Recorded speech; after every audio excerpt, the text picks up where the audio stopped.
Hello, good morning to all. Today we will discuss about the new lesson enhancement of the food production. इसमें हम लोग एक new topic study करने वाले हैं, improvement in food production. Food सबको पता है फूड क्या है, एक बेसिक नीड है. एंड फूड अगर हम लोग खाते हैं तो उससे हम लोगों को एनर्जी मिलती है. सबको एनर्जी किसको मिलती है? सबको मिलती है. और फूड के वजह से हम लोग हेल्दी फील करते हैं, स्ट्रॉन्ग फील करते हैं. एंड फूड जो है डिफरेंट डिफरेंट काइंड का है. जनरली सॉलिड के फॉर्म में भी हम फूड ले सकते हैं, लिक्विड के फॉर्म में भी ले सकते हैं. एंड ये फूड हम लोग डाइजेस्ट करते हैं. एंड डाइजेशन से क्या होता है हम लोगों को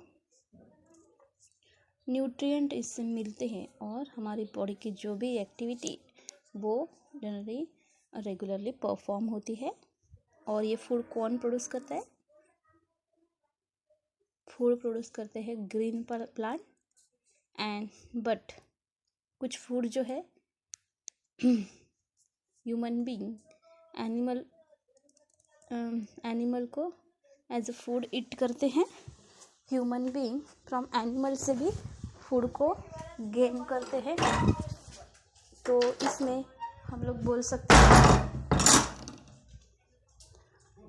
एनिमल से भी हम लोगों को एनिमल भी एक फूड का सोर्स है. एंड प्लांट भी एक क्या है? फूड का सोर्स है.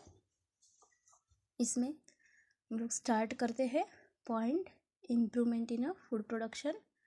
Food is a one of the basic need as it gives us the energy for the everything. Food क्या है? हमारी बेसिक नीड है और क्या देती है? Energy for the everything. It keep us alive, strong and the healthy. Food हम लोगों को स्ट्रॉन्ग एंड द हेल्दी बनाता है. It can define as the thing solid or liquid which when swallowed, digested and assimilated in the body. Generally इसे हम लोग define करेंगे as any things. कैसे? सॉलिड और लिक्विड. और इसे हम लोग शॉलो कर डाइजेस्ट करेंगे and eliminated in the body assimilated in the body and keeping us well. और हमको कैसे रखते हैं? अच्छे रखते हैं. It is organic, energy rich, non poisonous, edible and the nourishing substance. और ये कैसा है? एनर्जी रिच है, नॉन पॉइजनस है, खाने लायक है एंड नरिशिंग सब्सटेंस है. Green plant synthesize their own food. Generally food जो है ग्रीन प्लांट जो है खुद का फूड सिंथेसाइज करता है, फॉर्म करता है, प्रोडक्शन करता है by the process of the photosynthesis. But animal including the human can not synthesize their food on their own. ये जो प्लांट है by the process of the photosynthesis generally food को प्रिपेयर करते हैं. बट ये जो एनिमल है ये जनरली ऑटोट्रॉपिक नहीं है, तो ये जनरली अपना फूड प्रिपेयर नहीं कर सकते. तो इसके वजह से एनिमल्स जो है they are dependent on the plant directly. ये प्लांट पे डिपेंड है for the food. And the famine is responsible for the dearth of food beside the rapid and the dramatic increase in the world population over the time. To meet the increasing demand for the food, there is need for the improvement of the food production, both quantity wise and the quality wise. इतने सारे living organism हैं अर्थ पे और इनकी जो food की जो demand है ये जनरली इसे फुलफिल करना है. और इसके वजह से जनरली जो फूड प्रोडक्शन है उसमें इम्प्रूवमेंट भी लाना है, both quantity wise. Quantity means या नंबर भी एंड द क्वालिटी वाइज. हम लोगों को क्वालिफाइड फूड चाहिए और न्यूट्रिटिव फूड चाहिए. Plant breeding and animal breeding help us to increase the food production. ये जो प्लांट ब्रीडिंग टेक्निक जो है and the animal breeding technique है। ये टेक्निक के हेल्प से फूड जनरली अबंडेंट क्वांटिटी में हम लोग प्रोड्यूस कर सकते हैं। तो यही हमारे जो यहाँ पे लेसन गिवन है, तो इसका मेन एम है ब्रीडिंग, प्लांट ब्रीडिंग। और ये जो ब्रीडिंग है, ब्रीडिंग की डिफरेंट डिफरेंट टेक्निक जो है, ये लेसन में हम लोग स्टडी करने वाले हैं। नाउ यहाँ पे हमारा topic 11.1 improvement in the food production ये फिनिश हुआ है। नाउ हम लोग नेक्स्ट टॉपिक देखते हैं। हमारा नेक्स्ट टॉपिक जो है वो है biofortification. What is biofortification? Biofortification, it is a method in which crop are bred, means ये जनरली प्रोड्यूस हो रहे हैं for having the higher level of the vitamins, minerals and the fat, better nutritive value. Biofortification ये जो method है, इसमें ये जो क्रॉप है ये ब्रीडिंग प्रोसेस करेंगे, production for having the higher levels of the vitamin, but उसमें क्या रहेंगे, जो विटामिन है वो हायर लेवल के रहेंगे। एंड इसमें विटामिन के साथ साथ मिनरल्स एंड द फैट का भी नंबर इसमें रहेगा, मिनरल्स एंड द फैट का भी नंबर ज़्यादा रहेगा। Better nutritive value, do this problem of the malnutrition can be overcome. Generally biofortification इसमें crops generally breeding process show करते हैं और उसमें higher level of the vitamin and the fat की ज़रूरत है। बेटर न्यूट्रिटिव वैल्यू होना बहुत ज़्यादा ज़रूरी है। और ये जो प्रॉब्लम है, problem of the malnutrition can be overcome, और ये जो प्रॉब्लम है ये हम लोग ओवरकम कर सकते हैं। एंड इसमें जनरली हमारे लेसन में enhancement of the food production, तो इसमें हम लोग फूड से रिलेटेड जो भी प्रोग्राम है, ब्रीडिंग प्रोग्राम है, प्लांट ब्रीडिंग भी इसमें एक टॉपिक है। तो जनरली कुछ ऑब्जेक्टिव्स है, following objectives were considered for the breeding program. Breeding program के लिए कुछ ऑब्जेक्टिव को हम लोग कंसिडर करेंगे। फर्स्ट है protein content and the quality. सबसे पहले जो हमारा फूड है उसमें जो प्रोटीन की वैल्यू एंड उसका जो क्वालिटी है वो अच्छा रहना चाहिए।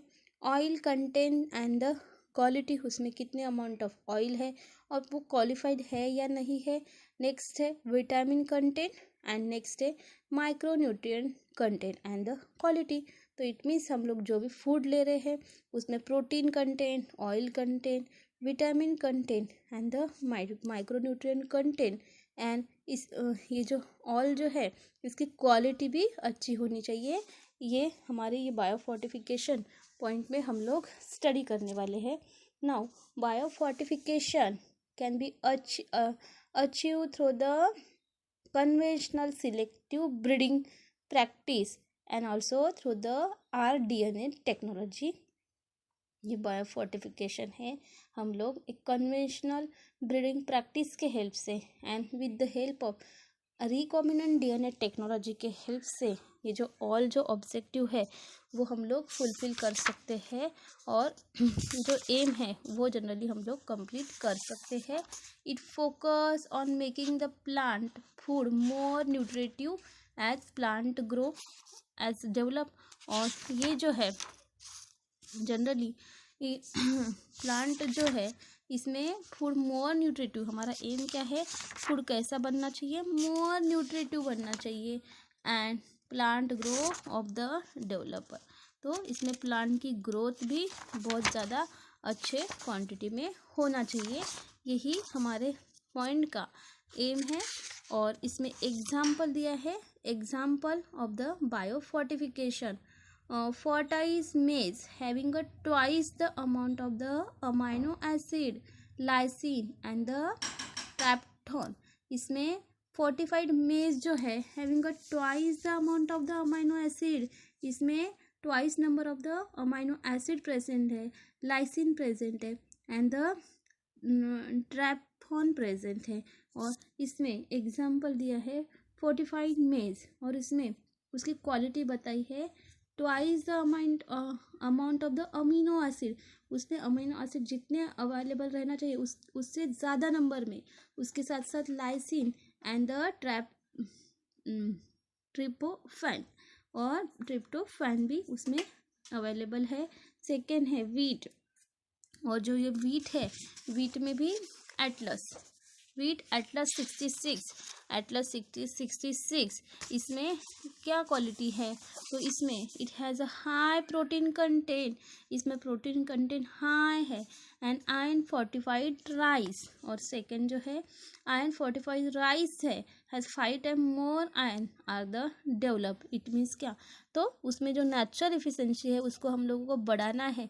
नेचुरल इसमें तो फूड में generally amino acid, lysine, tryptophan present होते हैं, बट जो मेज है, फोर्टिफाइड मेज, ये जो मेज बना रहे हैं इसमें twice the amount of the amino acid, amino acid का अमाउंट कितना है, ट्वाइस है, lysine and the tryptophan. While जो वीट है, वीट एटलस 66, ये वीट का जो स्ट्रेन हम लोग देखते हैं कि एटलस 66, इसमें हाई प्रोटीन कंटेंट है, and the iron fortified rice जो है इसमें 5 टाइम मोर आयरन है, इसमें प्रेजेंट है। नेक्स्ट है vegetable crop like carrot and spinach have the more vitamin A and the minerals. ये जो वेजिटेबल क्रॉप है, कौन से, कैरोट एंड स्पिनच, इसमें more vitamin A and the mineral available है।